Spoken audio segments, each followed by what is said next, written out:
لوگ کہتے ہیں کہ الو آ گیا، اور جہاں الو ہوتا ہے وہاں اجاڑ ہوتا ہے۔ یہ بربادی کی علامت ہے۔ الو استعارہ بنا لیا بربادی کا، اور یہ ہمارا خود ساختہ ایک تصور ہے کہ جس جگہ پہ الو بولیں، الو بیٹھیں تو وہاں بربادی آ جائے۔ عجیب فلسفہ گھڑ لیا، الو کے بولنے سے بربادی کیسے آئے گی؟ اور اندر کا نفس الو بن گیا تو پھر بربادی آئے گی۔ اس کو دیکھو کہ وہ خراب تو نہیں ہو گیا۔ میں کہتا ہوں ایک گھر میں صبح کا آغاز سجدوں سے ہوتا ہے، پھر سورہ یاسین کی تلاوت کی جاتی ہے، سارا دن گھر کے اندر محبت، چاشنی اور پیار سے افراد خانہ کا وقت گزرتا ہے۔ کمائی کر کے لانے والا گھر کا کفیل رزق حلال لا کے اپنے بچوں کو کھلاتا ہے۔ نظر کی پاکیزگی اور خیالوں کی طہارت کا سامان ہوتا ہے۔ شام کو سورہ واقعہ پڑھی جاتی ہے، سونے سے قبل سورہ ملک کی تلاوت ہوتی ہے۔ دہلیز پہ آنے والے سائل کو جھڑکا نہیں جاتا، مہمان کی عزت کی جاتی ہے، تکریم دی جاتی ہے، گھر کو صاف ستھرا رکھا جاتا ہے، قرآن کی تلاوت کی مہک پھیلی ہوتی ہے گھر میں۔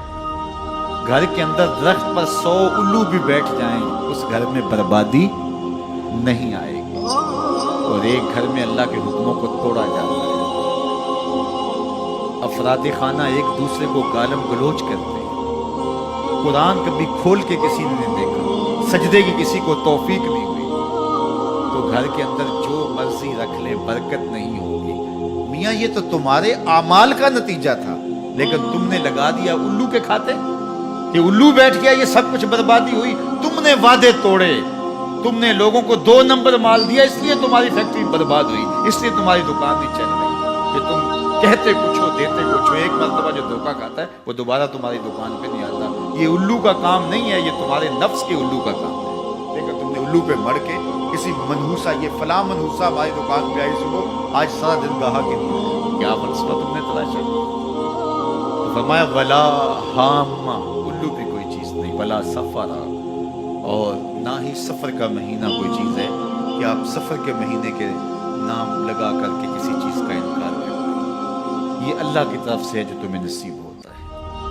وَإِن يَمْسَسْكَ اللَّهُ بِضُرٍّ فَلَا كَاشِفَ لَهُ إِلَّا هُوَ، اللہ تعالیٰ تمہیں کوئی نقصان پہنچانا چاہے تو کوئی اس نقصان کو دور نہیں کر سکتا سوائے اللہ۔ اور اگر اللہ تمہیں کوئی بھلائی دینا چاہے، تمہیں بہتری عطا کرنا چاہے، فَلَا رَادَّ لِفَضْلِهِ، اللہ کے فضل کو کوئی واپس بھی نہیں کر سکتا، لٹا بھی نہیں سکتا، اللہ کے فضل کو کوئی ٹال بھی نہیں سکتا۔ سارا زمانہ لگ جائے کسی شخص کو نقصان پہنچانے کے لیے، لیکن اللہ کی نصرت اسے نصیب ہو، کوئی بال بھی بیکا نہیں کر سکتا۔ سارا زمانہ کسی کو فائدہ دینے میں لگا رہے، لیکن اللہ نہ چاہے تو ایک ذرے کا فائدہ بھی نہیں پہنچا سکتا۔ ایسا ہوتا ہے نا کہ مریض بہت دولت مند ہے اور اعلیٰ سے اعلیٰ علاج گاہ میں اس کو پہنچا دیا گیا، ہر وقت 5-6 ڈاکٹر اوپر کھڑے ہیں، ایک ایک سانس کو کنٹرول کرنے کی کوشش کرتے ہیں، کئی مشینوں کے اندر ایک ایک چیز کا ہر وقت ٹیسٹ ہو رہا ہے، لیکن موت آئی تو سارے ڈاکٹر ایک سانس کی بھیک بھی نہیں دے سکتے۔ اور دوسرا بیمار پڑا ہے، ہاسپٹل والوں نے بھی جواب دے دیا، اس غریب کو کسی پرواہ نہیں کی، باہر جھاڑے میں پھینک دیا، میرا مالک شفا دینا چاہے تو اسے عطا کر دے۔ شفا اللہ کے پاس ہے، موت اللہ کے پاس ہے، زندگی اللہ کے پاس ہے، خیر اللہ کے پاس ہے، وہ جس کو جو چاہے عطا کرے۔